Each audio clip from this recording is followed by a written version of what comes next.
it's in real time on that day.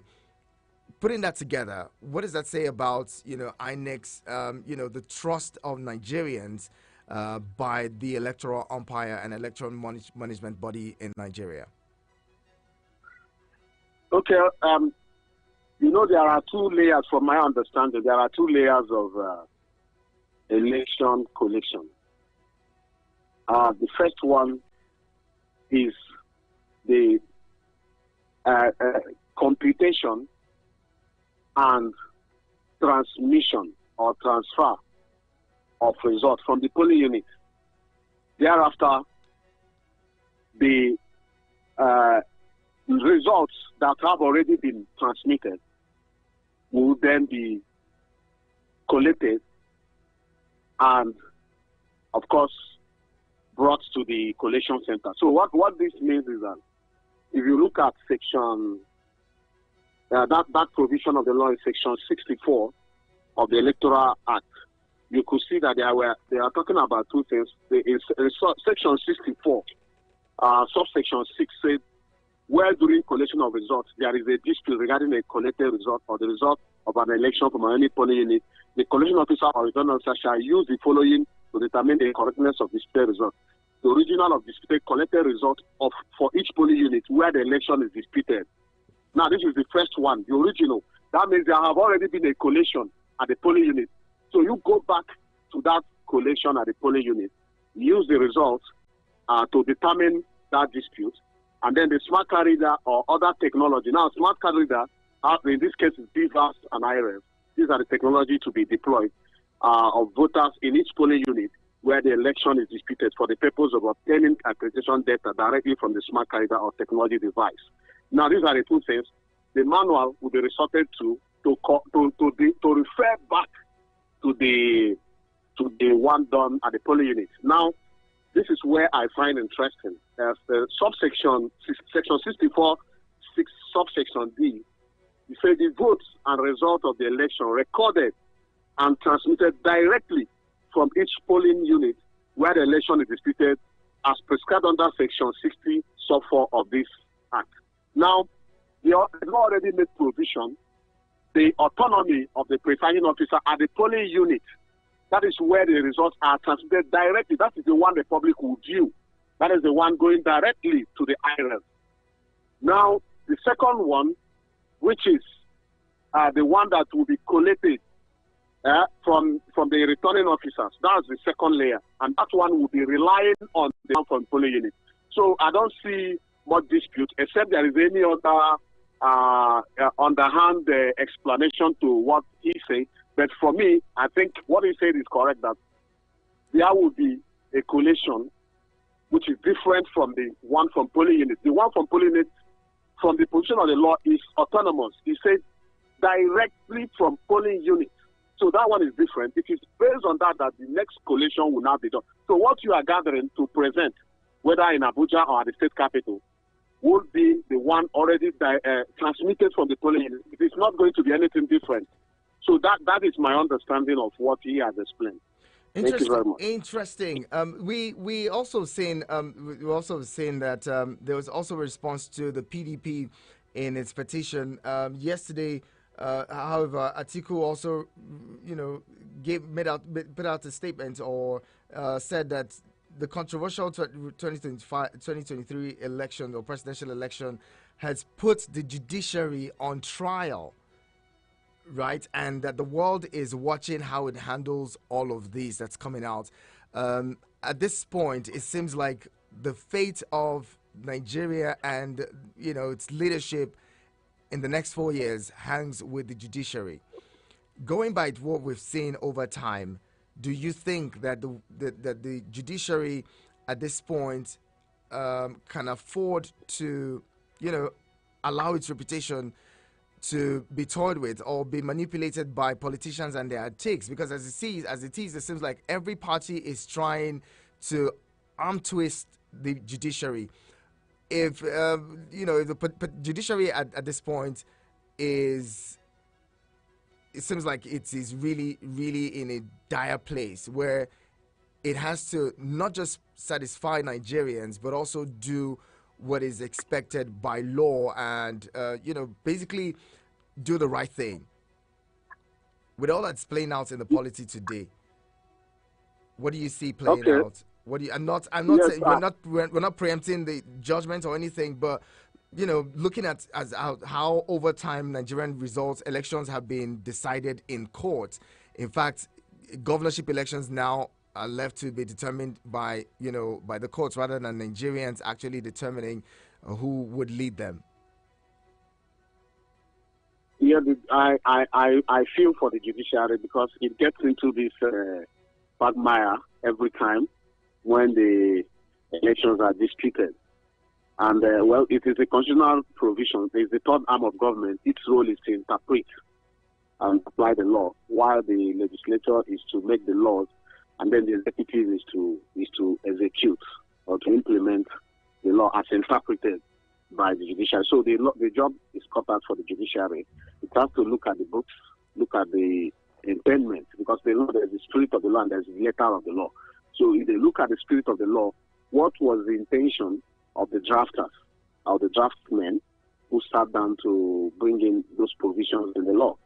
So if you look at it, then it's so easy to determine what happened or who is in the right in the disputations that have arisen in human nature. Disputes will occur. So I do not expect the judiciary to waver in this responsibility. Talking about the 25% in the FCT, I heard that there was a decision in 2008. I haven't had time to study that. But based on that section 134 that mentioned the FCT, section 134 of the Nigerian Constitution, I saw the word "and," that is 36 states and the Federal Capital Territory. That's the spread. You must get the majority, not only the majority of the votes across the that is that's a quarter of the states, and then the FCT. So they use the word "and," which to me appears conjunctive. That section looks more like English than law, because when you say "and," they begin to think that it's mandatory. But when people have interpreted, I've listened to Falana and other legal luminaries, they said no, the intendment is that FCT is treated as a state, as a 37th state. So if you are a lawyer appearing in that dispute, what you should be looking at is how to show a form of difference, a form of exclusivity for the FCT to prove that FCT is not a state. So I think when everything is put together, it will make the job of the judiciary easier. But as it stands today, it is not looking easy for the judiciary. The pressure is on them. All eyes are on them to do justice and to interpret the law appropriately the way it ought to be. So we wish them all the best. Interesting. Let's wish them all the best. Now let's go to talk about some other issues coming out of this.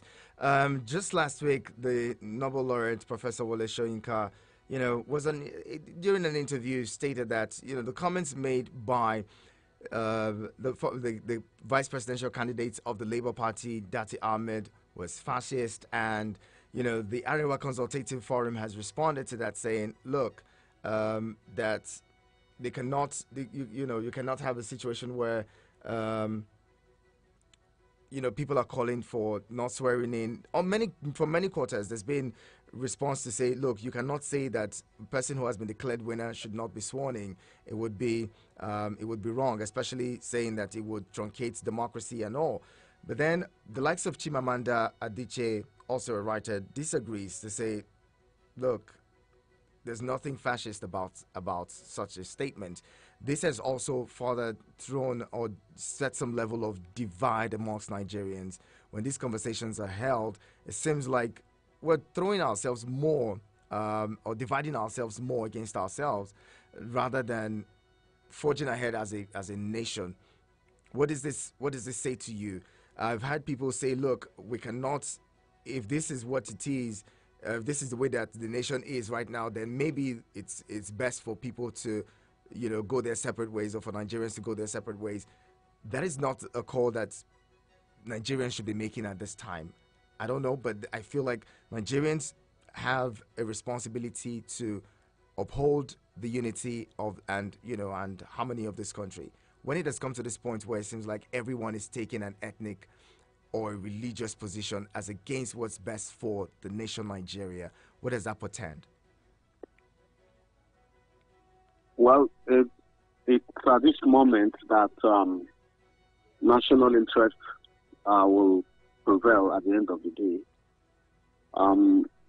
I found it funny that the comments by the vice presidential candidate of the Labour Party was being interpreted in that manner of fascism or treason or the likes. When I first listened to him, I had the impression that he deliberately stressed and emphasized that point.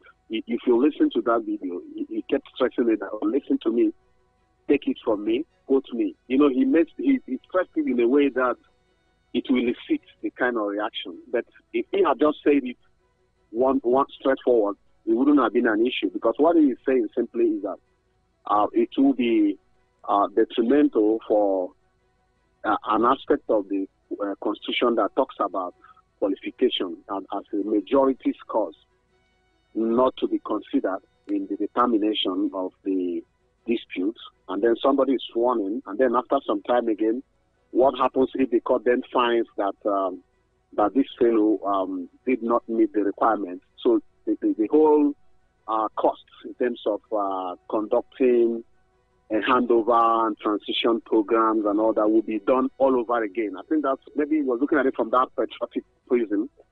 But of course, you cannot stop the handover in the sense that the 29th of May is sacrosanct in the Constitution, and there must not be a vacuum. So somebody must take over. Of course, that doesn't stop the judicial proceeding from going on. It is only after the court has made a pronouncement and then it becomes necessary for any changes to occur that the country will then brace up for that. But as of now, that date is sacrosanct. So I don't understand whether I really meant it that there should not be handover, or those who are calling for that. I don't know what it will be, because some people are even suggesting that they're now calling for military takeover, which nobody wants. So that's why I said at the end of the day, it's going to be about national interest, what will be in the overall interest of the nation, and what will bring peace and stability, and of course justice, because everybody wants to see justice. And the whole thing is on the shoulders of judiciary. They have to show from day one, and that's why a lot of people are calling for live broadcasts of the proceedings of that court, so that people could determine how the case is going, and that will give a lot of hope, a lot of transparency, and then confidence that that the outcome will be acceptable to everybody. So that does not stop the handover. It doesn't stop anything from going on. Life has to go on while the court process is going to take almost 8 months. But we have 6 months in the Court of Appeal. That's 180 days according to the Electoral Act. And then 2 months, that's 21 days for appeal if there is any party that want to go to Supreme Court. And then 2 months, 60 days for the determination of the Supreme Court. So something around 8-9 months. So that shouldn't be the reason not to have a government in place while all those processes are going on. So I think we have to be circumspect and be hopeful that the country will navigate through all these landmines. Now, speaking of the time frame allowed for judicial processes and all, isn't that an area that Nigerians should be looking at when the 10th Assembly, especially when they call for amendments of the Electoral Act and also amendments of the Constitution? Isn't that something that people should look at to say, look, the legislative arm of government should say, we should have a situation where election court cases or petitions should have been concluded before the swearing in. So if it means pushing elections forward, moving the elections up a little, so that at the time when May 29 comes, every court issue should have been wrapped up within that time. Because if a person is sworn in and they have to spend 8 whole months, 8 months is a lot of time for people to have made decisions. Look what's happening in Osun State, for instance. The petition tribunal had said Adeleke didn't win the election. but he was still governor even after the court had overturned, the results. He went up for an appeal, and he's still governor. Even if the case goes to the Supreme Court and all, he will still be in office while all of this is happening. He's enjoying the perks of office and making decisions on behalf of the state and all that. Don't you think that it's time for us to begin to look at these laws to restructure the laws to suit whoever is winner of an election, goes to court and everything is wrapped up before he is handed the mantle of leadership? I agree with you absolutely. The Ghanaian process takes 30 months. I think Kenya too is within 30 months. So after President Akufo-Addo, Nana Akufo-Addo was declared the winner, John Mahama went to the Supreme Court. I think they have original jurisdiction for challenge of the outcome of presidential elections at the Supreme Court. And the Supreme Court determined it within 1 month, even before the inauguration of the incumbent president in Ghana. Nigeria, we make simple things so complex, and it is just not supposed to be. I have listened to Abakoba say these things could be trashed in 7 days. Say these things could be trashed in 7 days. There are just some three fundamental issues: qualification, non-compliance, and the majority votes. These are the three issues that all the parties are disputing. So why can't you take them, just look at the law, allow arguments to be made, give it the next day or the 2 days, go and read the submissions and rule. Then come take the next one and for our reading. Then the one of corruption and irregularities may take longer time because you need to call witness irregularities, and then it has to be as many polling units as possible to show or to indicate how widespread and sufficient the irregularities or corrupt practices were. But then the main key things could be determined within 1 week or 2 weeks. So, and then the presidential handover that could be shifted a little so that these things are determined, because there is this fear or perception that once somebody is sworn in, the fellow has a lot of advantage over the opponents who are in court. So in order to avoid that advantage, these things ought to be resolved before anybody assumes the throne.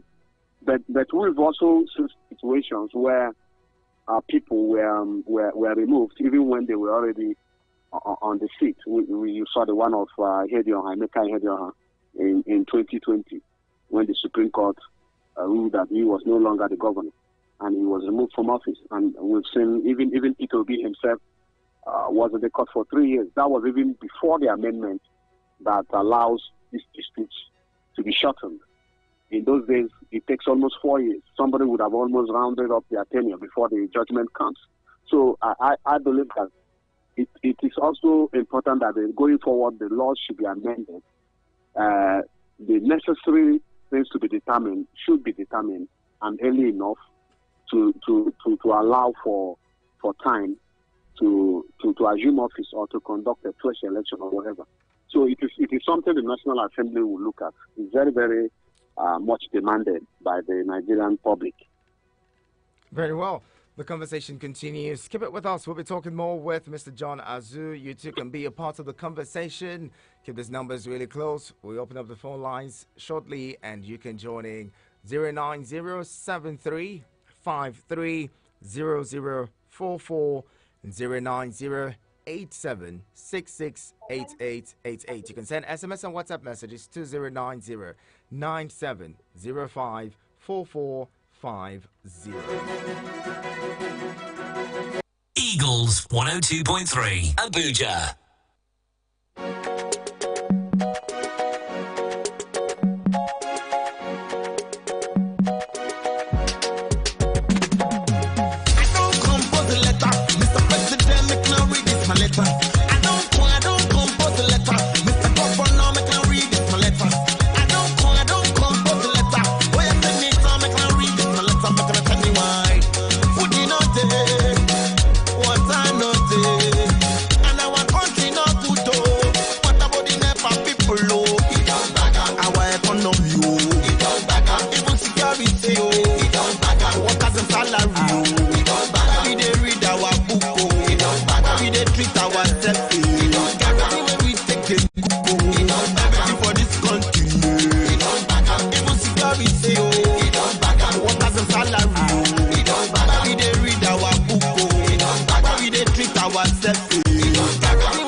letter. I don't compose the letter. Mr. Corporal, now me can read this my letter. I don't compose the letter. Why you send me now me can read this. Eagles 102.3 Abuja. There you are, riding in silence, both deep in thought. I bet you the driver think this ride shouldn't cost more, and you the passenger are sure you're overpaying. Never mind, let's just stay quiet. Or you can both download InDrive and agree on a fair price beforehand. InDrive, people driven. The InDrive online passenger transportation aggregator is not a taxi service. For more information, visit indrive.com. Join the Eagles 102.3 FM Secondary School Squeeze-Out Show and be the academic champions. Has anyone told you you can talk about your business on radio for just 15,000 naira? Get a chance to talk your business for 25 minutes on The Entrepreneur. Mondays to Fridays, 3 p.m. on Eagles 102.3 FM, Abuja. For more inquiries, call 090-9984-4433. 090-9984-4433. The Entrepreneur. Talk your business for just 15,000 naira. Hurry now. The Eagles FM Abuja Quiz Show for SS1 to SS3 is here. Enroll your school today with 2 students participating in maths, English, and general knowledge and get massive promotion as long as your school remains in the competition, plus other prizes for the winning school. Registration is 20,000 naira per school and closes on the 12th of April 2023. Quiz starts on Saturday 15 April 2023 and will be transmitted live on YouTube and Facebook. For sponsorship and partnership, please call 081-330-98542. That is 081-330-98542. The Eagles FM Abuja Quiz Show, building future champions today. From Milky Way to Earth, everywhere there's internet, you can connect with Eagles 102.3 FM Abuja. Log on to our website www.eaglesfm.com. Follow and engage with us now on Facebook, Twitter, TikTok at Eagles FM Abuja, Instagram at Eagles FM 1023. Download our apps on your Android and iOS stores. Eagles 102.3 FM Abuja, your radio experience you can count on.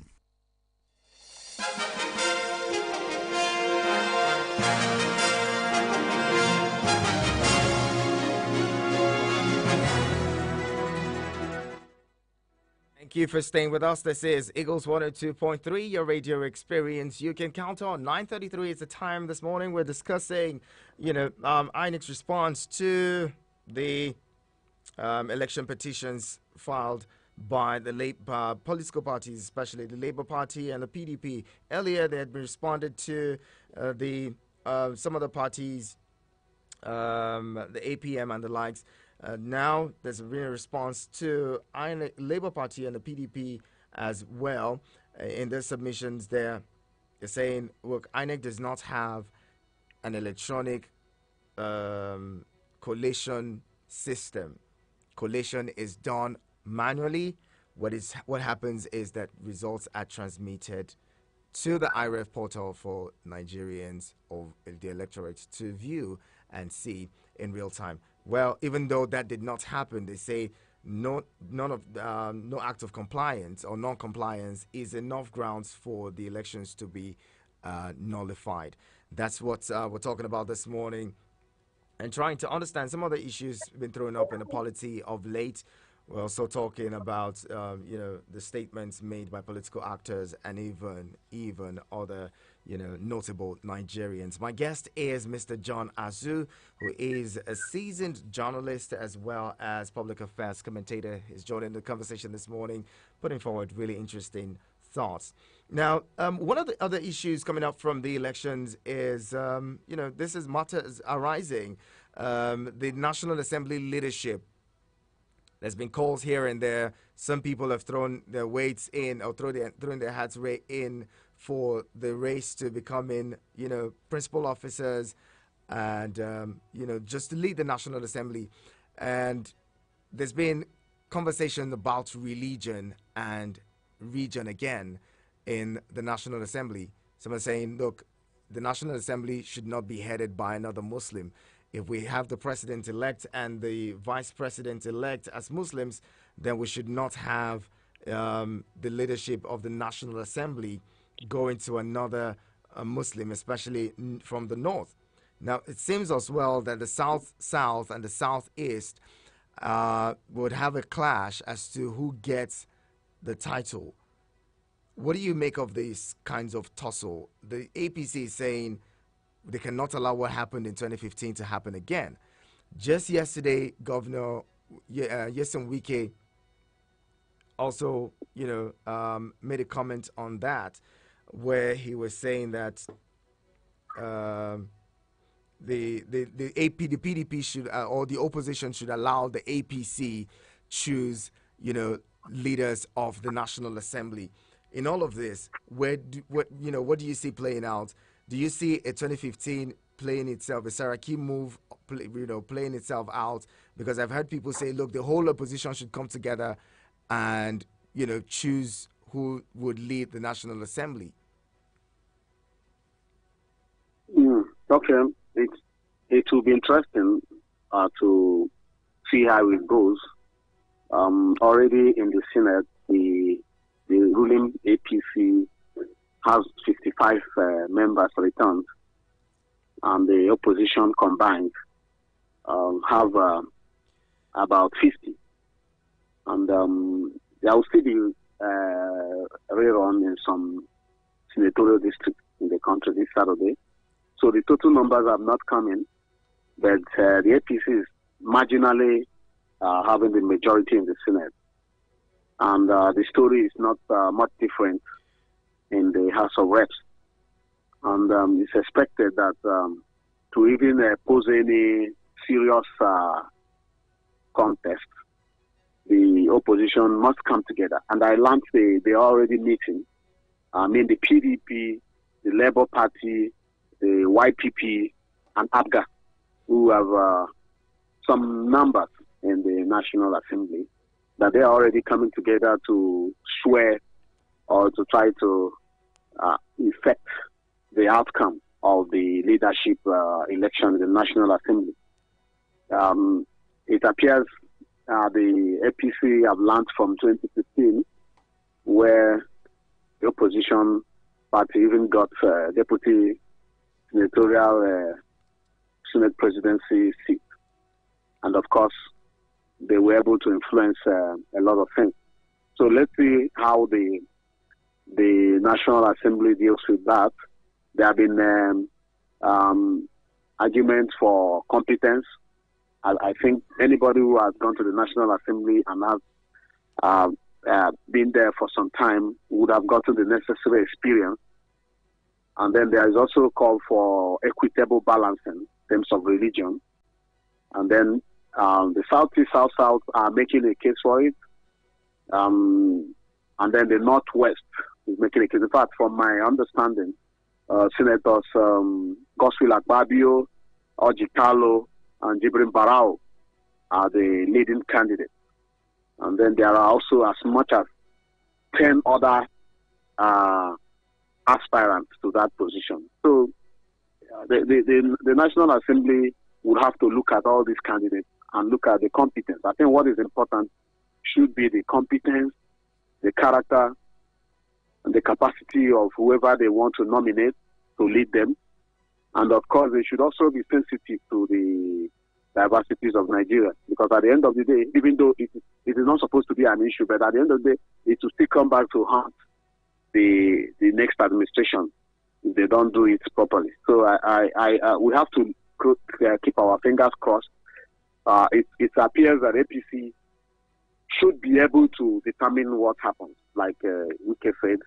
And if they lose it, then whoever emerges from whatever, the other opposition should be able to be acceptable as a leader that will determine the direction of the country in terms of making the laws that the new administration will need.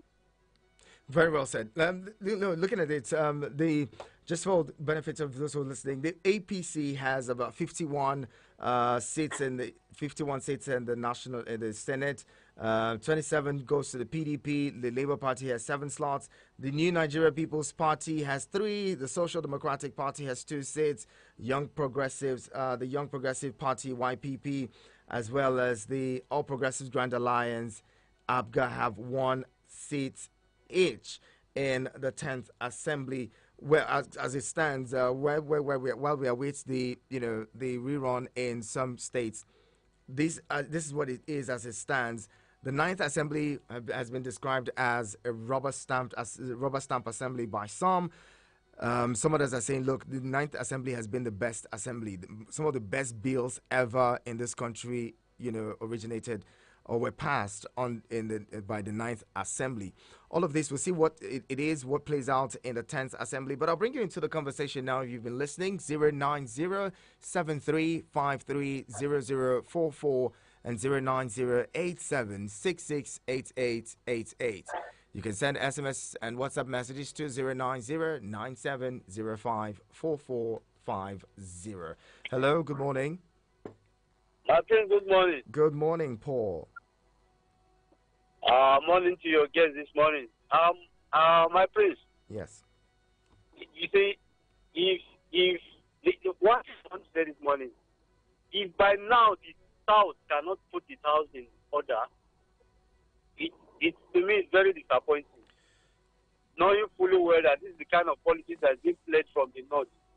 When it comes to politics in terms of position, you will see the South busy fighting each other. At the end of the day, they lose out. If you want to take a position in sharing of key positions, the Speaker or the Senate, and so on, and other key positions, you should take a position. You see, my prince, you know how we are from the North. If it comes to these things, somebody can just, if you are 3, 2 can just agree to say, let's allow this man to go. And you will get it at the end of the day. And if care is not taken, that's what will happen even in the National Assembly. With the majority coming from the APC, let the fight continue. The opposition will pick it. And honestly, I'll be happy that the opposition pick those positions. So that whatever law that has been passed or whatever law that has been introduced into the National Assembly, if it's passed at the end of the day, we will see it objectively. It should be like a balance. Because whatever it is, when that government is forever, you can only go to court to appeal it if court will give it to you. Now, looking at what is happening now, I would say if care is not taken, it will just be played like the ninth assembly. It will be played that way, and by fighting each other, I don't think we still get it. Okay. Now, for the INEC, my own understanding, is a party in the suit. And if INEC can come out to take a position to issue this statement that they have done what they are supposed to do, they are yet to be tested in the court of law. Because already they are in the court, they are supposed to wait for the court to come with a position or to pass their judgment before they can affirm that we have done what we are supposed to do. In this kind of instances, we are supposed to, in fact, I'm blaming the political parties because they have legal advisors. All these legal advisors, what are the issues that they need to look at when it comes to issues that concerns them between the INEC and the law establishing INEC, which of course they know that we are going into the elections based on the law guiding INEC and the elections. What did they sit down to discuss? What did they look at as legal advisors? Those are the things. Okay. If INEC is looking at one kind of corner that is not too clear, they can cash in, and at the end of the day, they will go away with it. And yes, political parties that have legal advisors are supposed to sit down and analyze the Constitution, the Federal Republic of Nigeria Constitution, and analyze the law establishing the INEC, and analyze the whole election processes, even before the election. All right, Paul. I come out to see all these loopholes, and at the end of the day, I know who said to come based on what happened now. Thank you. Thank you very much. My guest response in a bit. Hello, good morning. Good morning, my prince. Thank you. Nice work. Very well. What's your name, This sir? is Ike calling you from Suleja in Niger State. Thank you for joining us. My take in this case is that INEC chairman, I'm disappointed in him because he said it often and on that this will be done, they will transmit it. And at the end, it was not done. Even when Dino Miller was challenging him, when they are bringing it, they didn't make a statement why it was not done. So if we continue in this way, another person may come again and do the same thing and go free. So if we are going to build a good nation and a good country, some people will have to pay for what they have done. By making a statement and you did not follow the statement you didn't fulfill what it is. I see them as an offense to the country. So somebody has to go for it. Right, that's more my take. Thank you. Thank you very much. Appreciate you calling in. Mr. Azul, looking at INEC's response to to the petition signed, does this sound familiar? That INEC has a way of, it seems like there's always this lacuna left. Recall that in 2019, INEC said, the PDP had petitioned the INEC to say that, petitioned the courts to say that there was a portal where INEC, collated results, where results were uploaded to. INEC at the time said it didn't have those portals, or didn't have a portal. Again, now we see that INEC is saying the IREF portal was not designed in any way for collation of results. Now, is it that INEC deliberately leaves out these details before the election so that when the election matters arise, they're able to throw them up and say, look, this is what it is? Why didn't we have it clear? Because also part of the response says that when INEC chairman and its INEC officials were talking about the IREV and guaranteeing, IREV and beavers, they were only trying to build the confidence of Nigerians that they have they've deployed technology and build the confidence of Nigerians to rely on the technology that they have deployed to conduct the elections. Is there some level of confusion that exists in INEC's communication? As a communications person, do you think that INEC's communication is clear enough for Nigerians to understand these things even before the elections? Yeah, the communication was clear enough, and the players who participated in this election are very seasoned politicians. The APC candidate, Bola Tinubu, the PDP candidate, Atiku Abubakar, and the Labour Party candidate, Peter Obi, and then a number of about 18 political parties in the presidential, and of course the National Assembly elections that are held on the same day. So these are seasoned politicians who ought to know and who actually know that the law was amended. In 2019, the law did not provide for that server and beavers and electronic devices. There was a lacuna when there was provision for incident form where the smart card reader fails to read. But in this instance, those lacunas were removed. In fact, the Supreme Court ruled that in the absence of an express provision for the use of technology, it cannot be imported. And in this instance, that has been done. There was no room for incident forms, so you must be accredited using the BVAS. And then the accreditation results, which shows the total number of people in a polling unit, together with the final results from the counts on the ballot papers, will be written in the Form EC8A and then snapped and transmitted directly to the IREF, which can be viewed by everybody that can access the website. And these are all provided, the electoral guidelines of INEC and the manual for its officials, and RACTEC, and the presiding officers and all the rest. That was clearly presented. So there is no way you can spin it and it will pass. You cannot say that, oh, we are only allowed to do manual. Even the provision that I read earlier, that section 64, subsection 6, sub A, that the original of the disputed collected results for each polling unit where the election is disputed is what will be used to determine. So what you are transmitting manually or collating manually has already come from the original, and the original is from the polling unit, which under subsection 6460 said will be transmitted directly. So, and it didn't just say, if you go to subsection 64 sub 5, it says shall. Use the word shall. So when you say shall, this shall transfer, shall transmit. These are mandatory words. So I don't understand what they are saying. They said they mean something that I think they are saying there are two layers. After the initial transmission from the polling unit, they will collect manually. I think that's what they are trying to say. Which manually will not depart from the transmitted results from polling unit.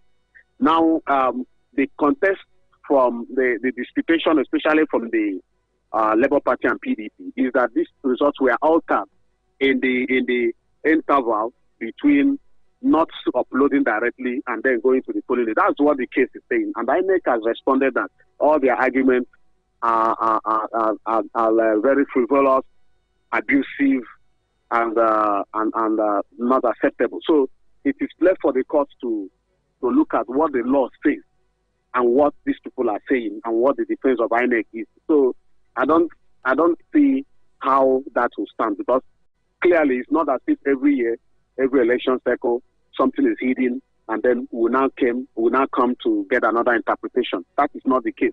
In 2019, it was clear. The Supreme Court said, look, there is no provision. Yes, PDP made a heavy weight about Stava. But the Supreme Court said we can't find it in the law. The law only provided for smart card reader and incident forms. But in this instant Electoral Act 2022, signed by President Muhammad Buhari, it clearly provides for transmission. So I don't see, there is nothing to spin about this. There is nothing that, the only departure that we could have in the court is that the second layer of transmission was done manually, which is bringing it to Abuja. But then, before you do that, you must have transmitted from the polling unit. And I understand INEC said they were glitchy. INEC's argument now is that the results transmitted electronically were not meant for collation and announcement of results. That they're there for people to view and reconcile for transparency's sake. That the IREF portal is there for transparency's sake. The election transmission or the result transmission electronically is for transparency's sake, not that they would collate results electronically. That's their current argument. I'll bring in another caller and then we'll talk about that a little more. Hello, good morning. Hello, Anata, good morning. Good morning, Okechukwu. You have 1 minute to make your submission. I just want to ask a question. Why is it that every 4 years that come that Nigeria have an election, you will see the next thing is to go to court? Why is it like that? Can't we conduct election and they declare the winner? The election will be fair and fair? Does this happen in other countries like this? Other countries, you will see them conduct their election and the election will be fair and fair. Everybody will be happy that they have a new president. But this one is the case is other way around. INEC will come and decide who will rule Nigeria, not Nigerians again to decide their president, who will be their president. Okay, Chico, I don't think that this situation is peculiar to Nigeria alone. So there are other countries where the election, there are always election disputes and all. So, well, Nigeria is not the only country that has that. Thank you so much. I'll have to let you go now. We have 1 minute to wrap the show up. Ms. Azu, please go ahead and sum up your thoughts on the conversation. Okay. Yes. Like the last caller said, it's unfortunate that Nigeria will be going through this. It's not just about disputing election. I know in human nature we always dispute, but Nigeria is a giant of Africa. Over 30 African countries came to Nigeria to monitor this election because of the hype that came with it. People felt that Nigeria will be a trailblazer in elections. Look at the way we do simple things to become so complex. The election is supposed to be something you vote and go to work, but they will close up everywhere, militarize the whole places, yet thugs will attack and kill people. It doesn't happen any other place.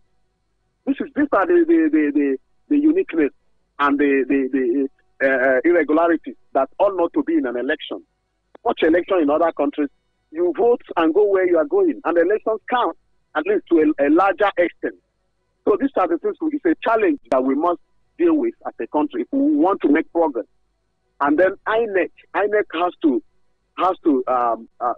be more accountable in the way they relate with Nigerians. You must follow the law the way it's provided and make sure that you build confidence, because democracy is in confidence. If the people are not confident in the outcomes, then nobody will participate, and we will continue to recycle bad leadership. So it is a very, very big responsibility on INEC, and they must discharge that judiciously and judicially. All right.